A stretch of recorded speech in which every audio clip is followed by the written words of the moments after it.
I saw this video here all the way from Ethiopia. Okay, you guys see the guy driving through the...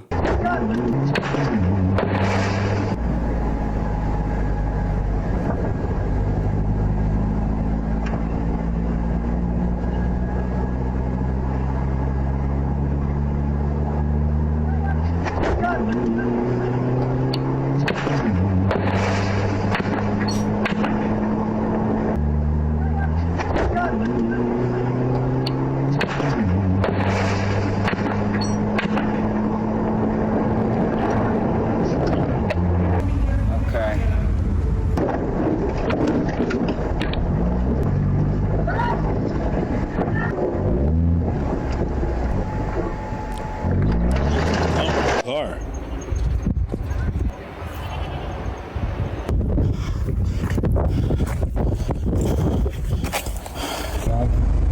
What's this? Fuck. Don't know if I'm gonna survive this one. This is life or death now. I've been chased through this desert. My car's been shot at again today. And I'm limping, just like you see in the movies.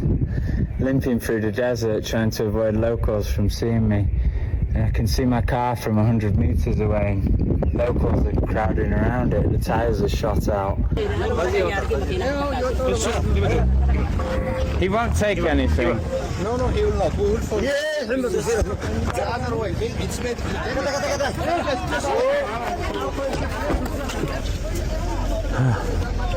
Okay, Chief. After the police had made me run in the desert and laugh at me with a broken foot, they started to steal from my car when I was leaving.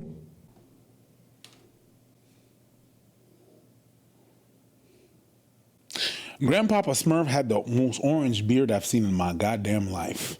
That's what I gotta say first. Let's get that. That beard did look out of place. Let's just get that shit out of the way. Well, you know how they found Lucy in Ethiopia? Yeah, how? The skeleton, the oldest human being ever recorded, her remains. Yeah. Well, we also have some of the oldest LGBTQ community. Bitch. Okay. Yeah, like, okay. It's not even yas, it's haras. What, shut the fuck up? No, I didn't say nothing. Yo, you said it this time. That's on you. Hara. that beard was crazy. So he was supposed to go to the mandatory checkpoint, and he didn't, and he got shot at. Yeah, so I'll read the caption over here. It says, "Welcome to Ethiopia." That's how I was welcomed as a tourist. A few days before this video, I had already been shot in the foot by armed militants. I was driving back towards Addis Ababa, which is the capital, to get proper medical treatment when I reached the Awash-Djibouti junction. There was no warning signs of the mandatory customs turnoff and no entry signs on the road I was mistakenly drove down. Instead of stopping me safely, armed federal police ran from the bushes and opened fire on my vehicle. The footage in this reel shows my escape after the shooting with an AK-47 bullet already lodged in my foot from the earlier attack and a fractured foot. I had abandoned my disabled car and ran through the desert to stay alive. After they caught me, they killed me. No, they forced me to run through the desert on my injured foot while laughing at me. Property was stolen from the back of my car while it was police custody. I was then taken back to the hotel, kept there under police guard for 6 days. I believe this was done to pressure me into paying a bribe in exchange for being released sooner. This experience completely changed my view of traveling in Ethiopia. No tourist should have the fear of being shot because of missing road signs.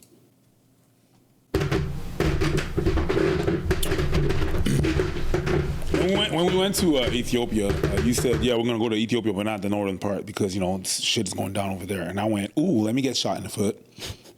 Right? Remember that? All right. Where did we go? Not there. Yeah. It's the way you're framing this shit. The way you're framing this shit is like, that's what happened when you're a tourist in Ethiopia. Yes and no. You're a tourist and this happened to you, but, like, what did you do for this shit to happen? Like, I wouldn't necessarily just take a car and then drive out in any country that I don't necessarily know, especially if there's some issues over there. And I know it's kind of, they view strangers a certain way, or they don't know. They're very skittish. I'd be wary. I wouldn't do it in Ethiopia. I wouldn't do it in Pakistan. I wouldn't do it in certain parts of China because I don't know. I wouldn't do it in Mexico. But some of y'all want to be adventurous. You want to live adventures. Yay. Seeing this video, I was confused. I looked up where the junction was because you can actually look at the GPS coordinates. So you can see it's about like a good 4 or 5 hour drive from the capital. And this road and this junction is an important one because it facilitates trade towards Djibouti and then also splits off, I think, towards Somalia. And so it leads to the capital. It's one that the government really takes care of, and that's why it's like fully paved and everything. So it's an important road for them across the country. And Ethiopia, in terms of landmass, is a huge country. You know, I'll say a couple of things. When I saw this video, I was really confused because in my head I was like, okay, this guy doesn't know what a checkpoint looks like in some places because he's expecting like a fucking metallic arm that's going to come down and be like, would you like to go through, sir?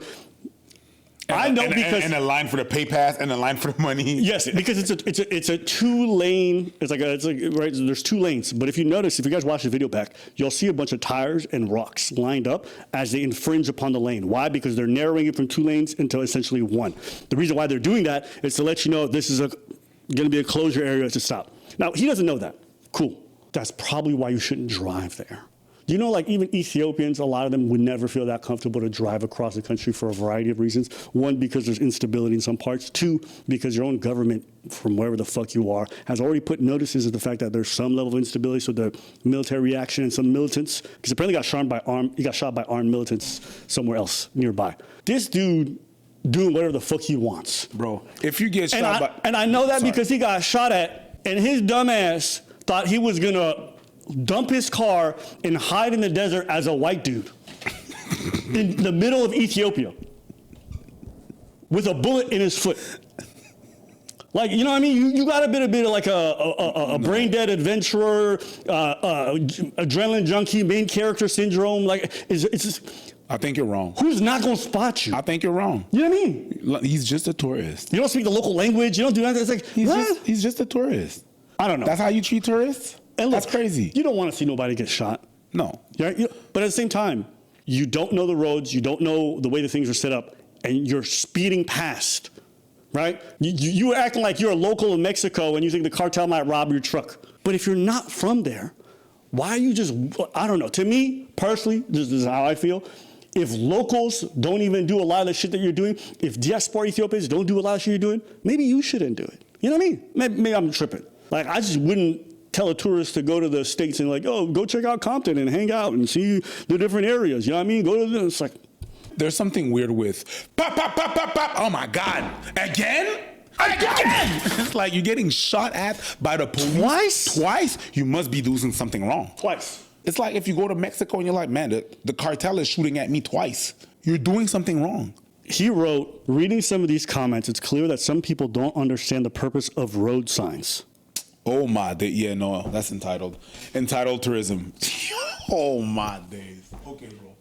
No, there's no, stop. There's no talking to the dude. There's no logic. And even when the logic is explained to him, bro. This dude is like in a rural place talking about road signs. I don't know, man. I just like, it's very weird to it's like whenever tourists go to a place and like, what's that language you speak here? Chinese. Yeah, but you're in China. You're being entitled. You want everything that happens in your country to happen in other countries. It does not work like that. And that's him again. Yes, I'm fucking alive! Oh my God, I nearly fucking died! Back in Kenya! Just crossed the border, oh my fucking God. Can't believe it. A gunshot wound in my foot, 2 bullet holes in the car. Fuck that, never ever have to back mute it. to Ethiopia, never go back. Okay, so he says he never want to go back. A couple things I'll say. Because I had to grow up in that shit, so I know.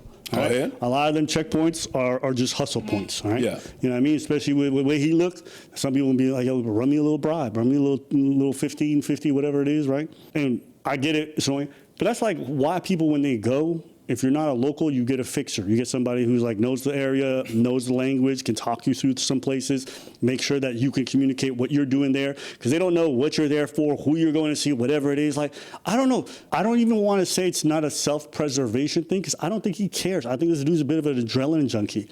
He likes doing things on his own way, and he thinks that whatever's going to happen afterwards, like, it's their fault.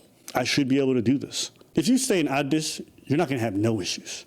If you stay a lot in the Bull area, you're not going to have no issues.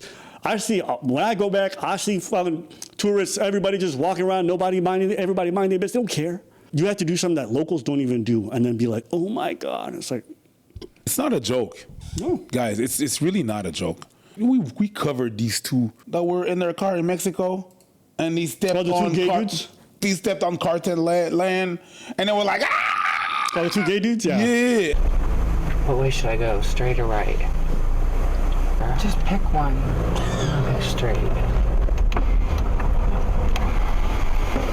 Oh my God, they have guns. Jesus. Go. No. Please. What? Please. Close the window like that shit. Ooh, guns. Now, see, if they would have done what the other dude done and had the cartel shooting at them with all their guns, they would not have made it out alive. They would have been Swiss cheese. So good thing they stopped. Please, what? Please, what? No, Espanol, please. We're just... You know what? Please. You know what probably saved them? Homophobia. It probably saved them. I mean, they realized they were foreigners. They're like, oh, you're not about nothing. No problem. Okay, no problem. Please. You will. Por favor. ¿Dónde vas? Sí, han perdido, chao. Hey, vamos. Please. No problem, okay? I'm about to pass out. No problem. Logan, don't. It's okay. It's okay. No problem. Please, Yeah, please, no, okay. Hey, no. Please. No pasa nada. No problem. Hey. Daddy chill. ¿Dónde? You okay? We're gonna see mi madre. You where? Cancun. You? No problem. No pasa nada. Tranquilo, pero... Okay, homo. It's okay. Fine. Me madre, go. Yo, and the reason... And look, I'm not trying to... I imagine it is... If your life's flashing before your eyes, anyone laughing at him, hyperventilating, it's normal. If the first time that you see guns, it's pointing at you, you're gonna super daddy your pants. It's possible. I get that. Whenever I see in the news that a foreigner went to Mexico and they got dealt with by the cartels, I'm like, what did you do? What did you do? Because the cartel don't want that international heat. They don't want that, so they're not dealing with foreigners like that. Well, they run a lot of resorts, so for them, they actually make money off it. Exactly. They run the drugs through the resorts. But it's a bad rap. But the resorts are also how they launder their money, so they run everything. Like, there's not a single resort you're going to have in Mexico that's not like cartel affiliated or cartel owned. And they don't want the bad rap, the bad reputation. They're gonna, But sometimes the tourists didn't do anything. Sometimes they're just wrong place, wrong time. There's actually been times where the cartel mistook, just like they mistook them. And if they would have hit the gas, they would have shot him. Yeah, 100%. And it's not like these guys did anything wrong. They just shouldn't have been driving there, I guess. But it's not like they instigated some situations. Sometimes just shoot first, ask questions later. Their only crime was just not knowing that they should have just got a driver. That was not a crime. They try to handle it themselves. And I get it. There is something kind of cool and rewarding about, figuring it out and like, I guess, slumming it through a different country and, being resourceful. But if the country is fairly dangerous, I think it's good to be mindful, like, what your limits are. For example, like I went to Brazil. For me, my experience was very safe and chill, okay? But I also knew my limits. I knew what red lines not to cross and to go too far. And who knows, maybe I just got lucky too. Maybe if I was in the city still, but I was in the wrong place, wrong time, maybe I would have got and I was just being overconfident. But I think I see some I'm like, I would have never done that shit. Ain't no way I'm going to just hightail it through some parts and just see, maybe I'm going to check out this. No, I'm not doing that. Ethiopia does have its problems. Like, I think it's important to say that. I think it's important to say, like, yes, the checkpoints are going to hustle you. Yeah, they did laugh at you, and I would probably laughed at you because they're like, what is this white dude driving through our thing like he's fucking Mad Max? Yeah. Why is he trying to hide in the desert like we're not going to find him? Of course they're going to laugh at your ass. I would have laughed too because it's an absurd sight. But at the end of the day, I'm glad you're alive. I'm glad you made it. Just don't do that shit again, I hope. Whenever you travel, there's going to be some rules that don't even, like, you don't know that they will apply. Like, for example, you go to Brazil and you go to favela. You know that in some favelas, you're not allowed to run? Because running means trouble, so you can't run. If you're running, it's either you stole something or you're getting away from some shit. There's issues. You're going to raise awareness. But if you don't know, and you're just like, oh, you know what? Let me just go there and have a little morning jogging. There's going to be a problem. And it's just subtle rules like that you're not in your country. Yeah. The rules that kind of don't apply. True. And just expecting that the rules are the same. Well, we have road signs. Shut up. Also, be careful, guys. I know I see some YouTubers who like say they do this stuff. A lot of those YouTubers have fixers, or they have people go in before them. Yeah. And some of them don't, and some of them actually end up hostage situations or getting killed or getting fucking robbed. That's also something that's happened. Whatever YouTuber you saw that goes to the most dangerous place on earth, I've seen it end badly for some of them. I've seen the stories. Yeah, it's fucked up. Actually, this is a complete aside. There's a live streamer in Mexico who got killed on his live stream just chilling on the street. Everything's normal. This is a local too. Oiga, ni cinto ocupa esta madre, mira. And someone knew where he was because obviously he's streaming himself. And sure enough, this guy shows up and, it's about to go down. But they were about to steal from him, or why did he get murdered? Oh, no, it was a hit. It's a hit. Mm-hmm, it's a hit. Damn. He just rolled through. Yeah. Ratata. I mean, they got helmets. They're good. Safety first. Safety first.